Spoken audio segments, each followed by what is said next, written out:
Hi, welcome back to another episode of ColdstreamRodshop. I'm Derek Fraser. This week's video, we're going to be working on 32 Roadsters. This particular project here, I think I introduced it before. We're going to call it Brendas Roadster because the gentleman that owned it has lots of cars and his wife said she doesn't have anything named after her. So we decided we're going to call it Brendas Roadster. So as you can see, it's a painted 32 Ford frame. It's a Brookfield Roadster frame. He supplied me with most of the parts. So the plan right now is to put the front end, well, basically level it up to ride height, start putting the front end on. Hopefully these are a mix of parts again, so it's possible that I'm going to have to shorten some rods up or something like that. We'll see. But it's going to be a I-beam front end, parallel 4 bars on the front, kind of like what we did before.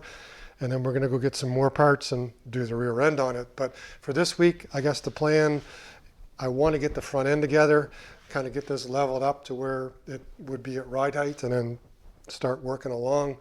The other thing I want to get on is we need to make some exhaust headers, manifolds for the Y block and the Camera Ladies Roadster.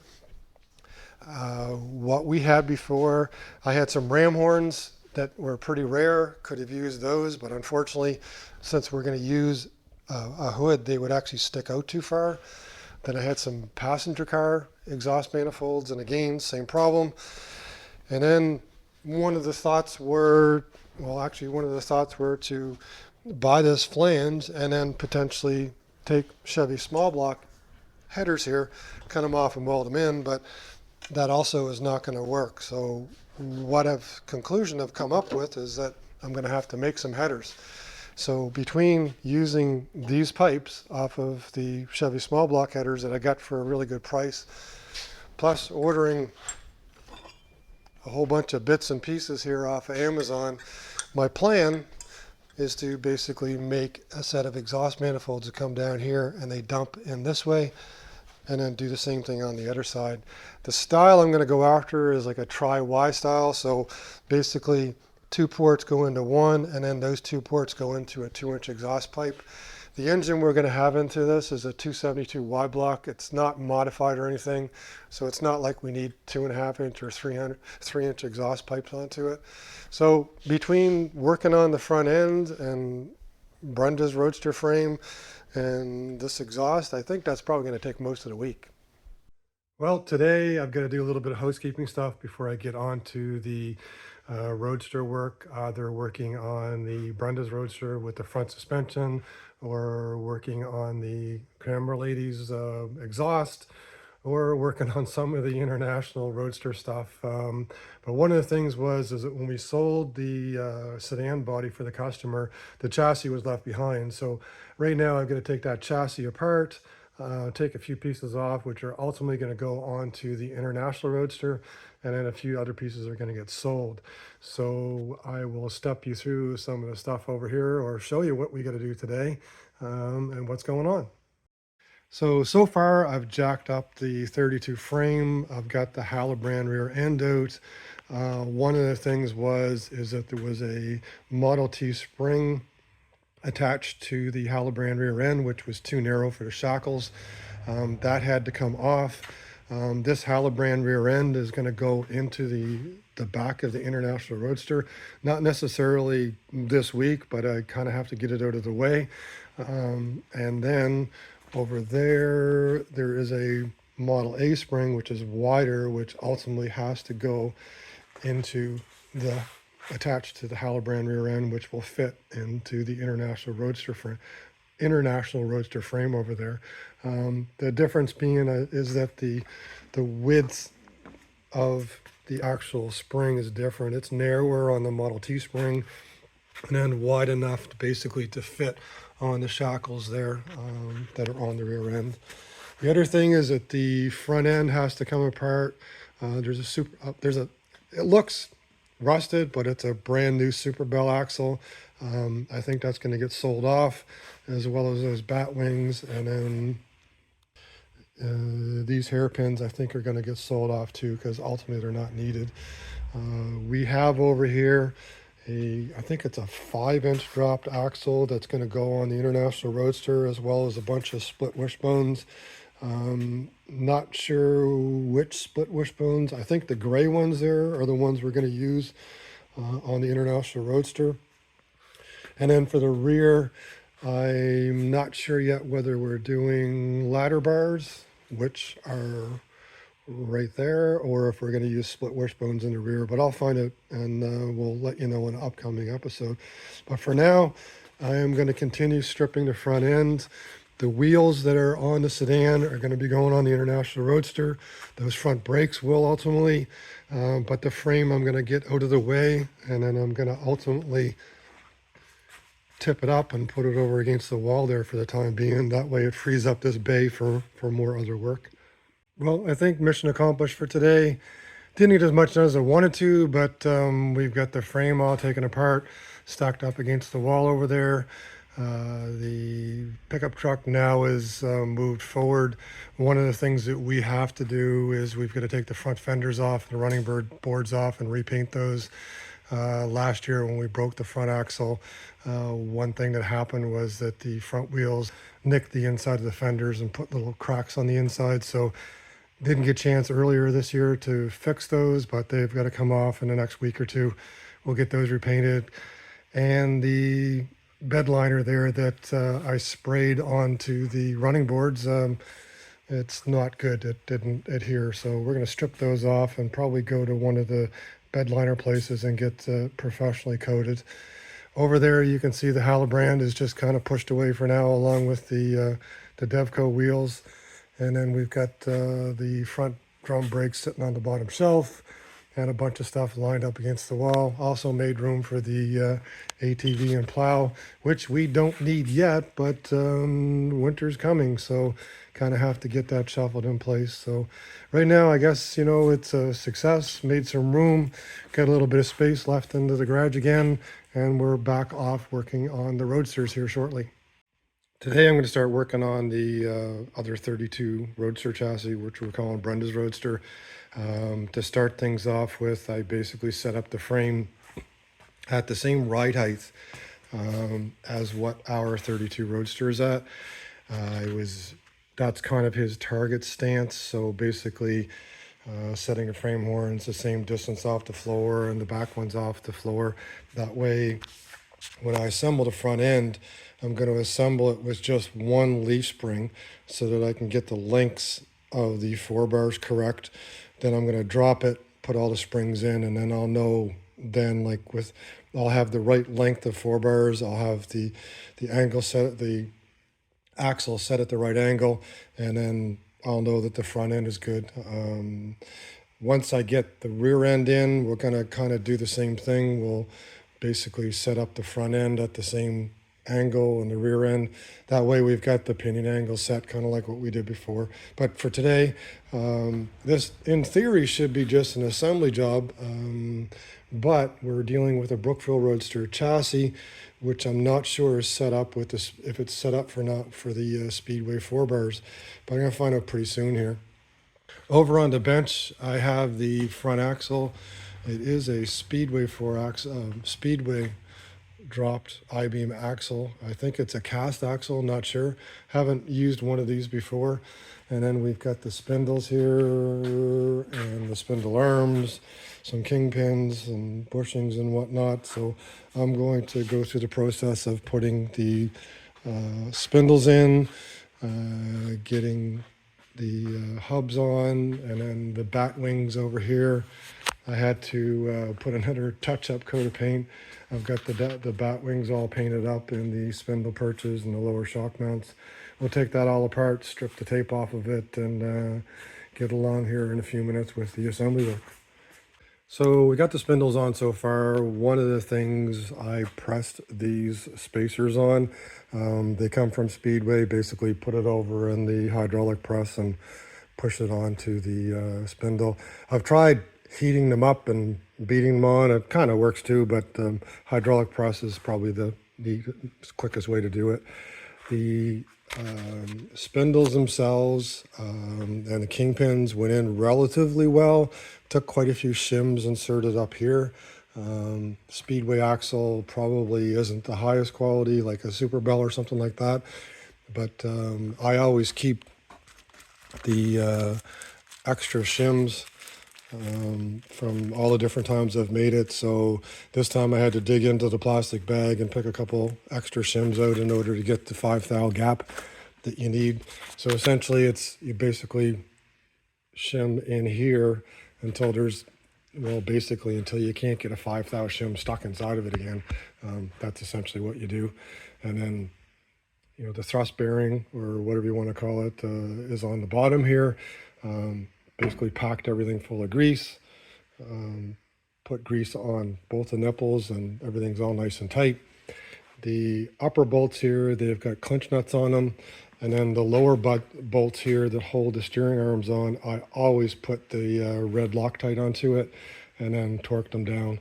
So everything's all nice and tight on both sides. Just waiting right now for the paint to dry. Once the paint is dried on the touch-up for the bat wings and the spring perches and the lower shock mounts, we'll put those over on the axle. And then I've got to run outside there and put a coat of high temperature paint on the calipers. So we're making progress here, and hopefully we'll get the front end in here shortly. So right now I've got everything set up on the front end here. The caster is set at about 6.5 degrees. With the frame horns basically set at ride heights, the front and back, and then the spindle heights are approximately where the wheels will be.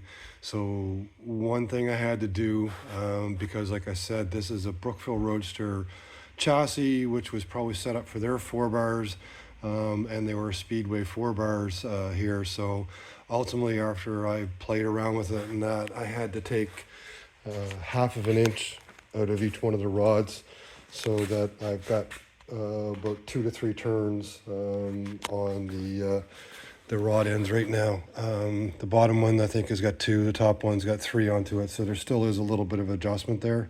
But right now, spring doesn't bind where it's at, and everything is good. So what I'm going to do now is I'm going to jack it back up, put the rest of the leaves in the spring, and then I'll continue and assemble the rotors and the calipers. I don't have tie rods yet. They're probably coming later this week, and I think I can put the shocks on here too. So we're going to carry on with the assembly of Brenda's Roadster frame. So we got some more work done on Brenda's Roadster chassis here. I've got the rotors and the calipers on. I installed the Vega steering box. All of the nuts and bolts, I've switched out the main bolts for the 4 bars to grade 5 bolts and use clinch nuts on the back of them. Might not have to do that everywhere, but that's something I always like to do here, is that the main suspension bolts are always grade 8s. And I use the mechanical clinch nuts, as you call them, or I think there's a couple different names for them, but they're kind of like a locking nut. There, I don't know if you can see it or not, but that's it there. That's the type of nuts I like to use. The shocks are on the, again, we faced the same kind of situation where we ordered, where we had parts from Speedway, and that it was a Brookfield chassis. The upper shock mounts, I had to drill out the holes there to 7/16 so that we could put that the bolts in. That's all good. The panhard bar is on right now. Next, what I'm going to do is I'm going to attach the pedals there, probably dummy the master cylinder in. And then we visited the owner yesterday. Normally he brings parts to us, but he had some parts for me, so we picked up some of his parts. He currently doesn't have a set of wheels because he's got so many projects on the go that are the Ford bolt pattern, the small Ford bolt pattern. I think it's 5 on 4.5. So what he did was he gave us some adapters here to put the 5 on 5.5 wheels, as you see over there. We're going to use those wheels as rollers, and we're going to use these adapters temporarily to basically use the chassis as a, be able to move it around kind of thing. Once he gets some more wheels and some more rims, then he's going to switch them out and use those. Also, what we picked up was a 9-inch Ford rear end. I think was out of like a Like it's a late 50s 9-inch Ford rear end with the big Ford ends onto it. We're in the next episode, we're going to basically weld on the lower 4-bar brackets and shock brackets, and we'll get that tied into the chassis. So I think what I'm going to do for the rest of the day, like I said, I'm going to get the pedal mounts put in place, put the master cylinder in, maybe put the 2 wheels on the front. And then what I'd really like to do, although I might not be able to finish, is actually start working on the exhaust headers for the Y block, the Camera Lady's Y block here. So I've got the flanges, as I've said before. I went out and I bought a whole bunch of bends and knuckles and stuff. And also what I have is a set of small block Chevy exhaust headers here that I'm gonna cut off here and cut off down here, and I'll use those as material to make the exhaust headers for the Y block. So follow along. Hopefully I can get well into this before I get the video cut off time. So there's what's left of the Chevy exhaust manifolds, the shorty headers. I've cut all the pieces off. There's the old flanges. I won't be using those, but the intention right now is to try and take these pieces and make a set of exhaust headers that are whatever that will come out and that will clear. I put these bolts just loosely in here to basically simulate where the spark plugs are going to be. So I'm going to have to try and, put the exhaust in like this so that it, and have a couple pieces coming out so that they clear the spark plugs. I'll be able to put the spark plugs in and out. And I think what we're going to do is like a tri-Y design. So 2 ports into 1, and then the 2 of those into a 2-inch collector. So that's the plan. So I'm going to start cutting these up, fitting them and kind of tacking them in place, and see where we get. So here we are so far. What I did, as you can see, I've got 2 Ys made up. Essentially, I've got to take the round tubing and beat the ends of it square. Stainless steel does not beat very well. In retrospect, since half of this is stainless and half is mild steel, and we're planning on either ceramic coating it or just painting it white, with the high temperature white paint, old school, probably should have went with mild steel tubing. But anyways, it's kind of what I had here for stock. We're gonna make it work. It's harder to move the metal, the stainless. So anyways, have to beat the holes square so they'll fit in the flanges. And then the critical thing here, and it's kind of, I guess, the reason why Ford has exhaust manifolds on the Y blocks that come up, and then they've got the big ram horns that go up like this. Everything's out of the way of the header bolts. And also the other critical thing is being able to put the spark plugs in. So in this case, I've been able to make it and move it so I can put all 4 spark plugs in without removing the headers. So right now with the 2 Ys, we're good to go. More than likely, I'm going to put some of these little elbows and stuff, and I'll route both of these tubes down till they come parallel, and then put them together in a single collector that's 2 inches in diameter. So I'm not sure how much further I'm going to get with this week. This might be it, because we're running close to the end before the camera lady can put the video together for this week's video. But I'll try and get a little bit more done before we wrap this up. Well, we've got some success. The headers are almost done. It's harder than what I thought it was, to be quite honest with you, cutting them and welding them and whatnot. I mean, it's not rocket science to cut the pieces, but it's cut, fit, cut, fit, cut, fit. I didn't have the last Y, which is going to bring these 2 last pieces down into a single piece, but I think that should be straightforward, but we'll see.